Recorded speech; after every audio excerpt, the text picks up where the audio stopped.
આગામી 26મી તારીખે જ્યારે સ્થાનિક સ્વરાજ્યની ચૂંટણી છે તે યોજાવાની છે તે પહેલા ત્રણેય પક્ષ છે તે મેદાને છે અને ઉમેદવારી ફોર્મ ખેંચવાનો આજે છેલ્લો દિવસ હતો. એ દરમિયાન પણ ઘણી બધી બબાલો થઈ. રાજકોટ હોય, અમદાવાદ હોય, સુરત હોય કે વડોદરા હોય, બધી જગ્યાએથી અલગ અલગ દ્રશ્યો સામે આવ્યા છે. પરંતુ આ બધાની વચ્ચે મહત્વની વાત એ હતી કે ક્યાંક ભારતીય જનતા પાર્ટી છે તેના દ્વારા છે કોંગ્રેસ અને આમ આદમી પાર્ટીના ઉમેદવારો છે તેને ફોર્મ પરત ખેંચવા માટે ધમકી અથવા તો લાલચ આપવાના આક્ષેપો થઈ રહ્યા હતા. તેને લઈને જ અત્યારે ગોપાલ ઇટાલિયાએ એક પોસ્ટ મૂકી છે. તેમાં ઘણા બધા તેમને મેસેજ કરવામાં આવ્યા હતા લોકો દ્વારા, ઉમેદવારો દ્વારા કે ભારતીય જનતા પાર્ટી છે અમને દબાણ કરી રહી છે. તેના વિશે જ વાત કરવી છે. નમસ્કાર, ગુજરાત BS9 TV ન્યૂઝમાં આપની સાથે હું છું ભગવતી વિસાવડિયા.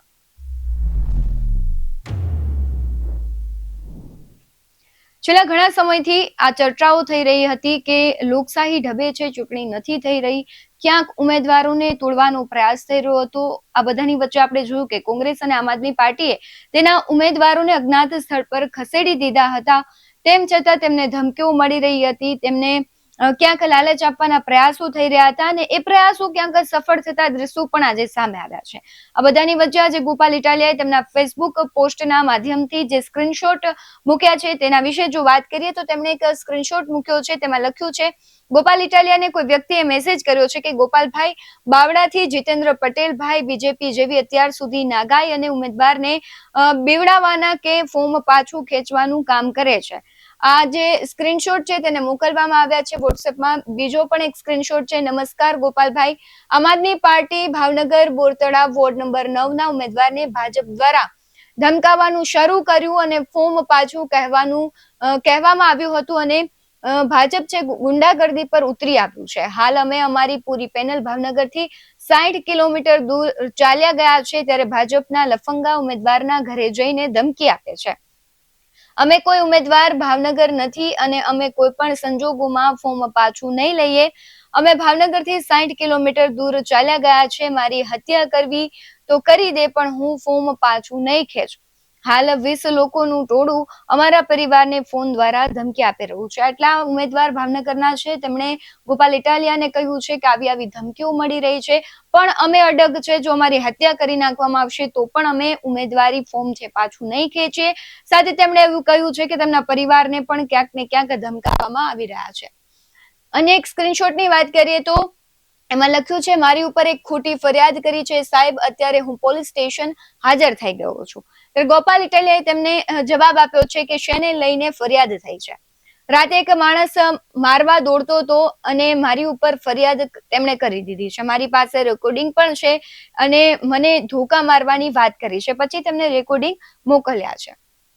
ચોથા સ્ક્રીનશોટની વાત કરીએ તો તેમાં લખ્યું છે, ગોપાલભાઈ તમે કહેતા હતા એ હકીકત છે. મારા માસીનો દીકરો પોલીસમાં છે. તે લોકોને ટાસ્ક આપવામાં આવે છે કે આમ આદમી પાર્ટી વિરુદ્ધ ઇન્ફ્લુએન્સરને સ્ટોરી અને પોસ્ટ મુકાવવાનું શરૂ કરો. એટલે ક્યાંક ને ક્યાંક પોલીસ અને ઇન્ફ્લુએન્સરની અહીંયા વાત કરવામાં આવે છે.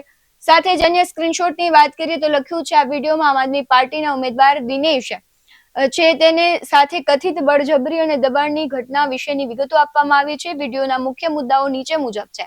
ઘટનાની વિગત અને દબાણ, સમય અને સ્થળ. દિનેશ શર્મા જણાવે છે કે ગઈકાલે રાત્રે 8 થી 8:30 ની વચ્ચે જ્યારે તેઓ ગેસ ભરાવા ગયા ત્યારે તેમના મિત્ર ગણેશ ચૌધરીએ તેમને ફોન કરીને બોલાવ્યા હતા. કોણે દબાણ કર્યું તો કે તેમને રાકેશ સોલંકી અને દીપુ યાદવ પર આક્ષેપ કર્યો છે કે આ લોકો તેમના પર આમ આદમી પાર્ટીમાંથી ફોર્મ પાછું ખેંચવા માટે દબાણ કરી રહ્યા છે. પછી એક વિડીયો મોકલેલો છે. આગળ લખ્યું છે, ગીર સોમનાથ જિલ્લાના સુત્રાપાડા તાલુકાના 5 ગોરખમઢી તાલુકા પંચાયતના ઉમેદવારની ખોટી સહી કરીને ફોર્મ ખેંચવાનું કાવતરું ભાજપ દ્વારા કરવામાં આવ્યું છે. આટલા સ્ક્રીનશોટ છે ગોપાલ ઇટાલિયાએ મૂક્યા છે પોતાની સોશિયલ મીડિયા પ્લેટફોર્મ પર. પણ સવાલ એ થઈ રહ્યો છે, લોકો પણ આવી ફરિયાદ કરી રહ્યા છે, ઉમેદવારો સતત ફરિયાદ કરી રહ્યા છે, ચૂંટણી પંચ શું કરી રહ્યું છે? આટલા બધા આક્ષેપો લાગી રહ્યા છે. કેમ ચૂંટણી પંચ છે યોગ્ય કાર્યવાહી નથી કરતું? ત્યારે ચૂંટણી પંચ પર સવાલ થઈ રહ્યો છે કે શું ચૂંટણી પંચ છે કોઈના ઇશારે કામ કરી રહ્યું છે? આમ તો એ સ્વતંત્ર સંસ્થા છે પણ તે પણ જો કોઈના ઇશારે કામ કરી રહી હોય તો લોકશાહી પર એક પ્રશ્નાર્થ ઉભો થાય છે. ગોપાલ ઇટાલિયાની આ પોસ્ટને લઈને શું માનવું છે? ભારતીય જનતા પાર્ટી પર જે આક્ષેપ થઈ રહ્યા છે તેને લઈને તમારું શું માનવું છે? કમેન્ટમાં જરૂરથી જણાવજો. બાકી આવા જ વધુ અહેવાલો સાથે ફરી મળતા રહીશું. તમે અમારી યુટ્યુબ ચેનલને સબસ્ક્રાઇબ કરવાનું, અમને ફેસબુક અને ઇન્સ્ટાગ્રામ પર ફોલો કરવાનું ભૂલશો નહીં.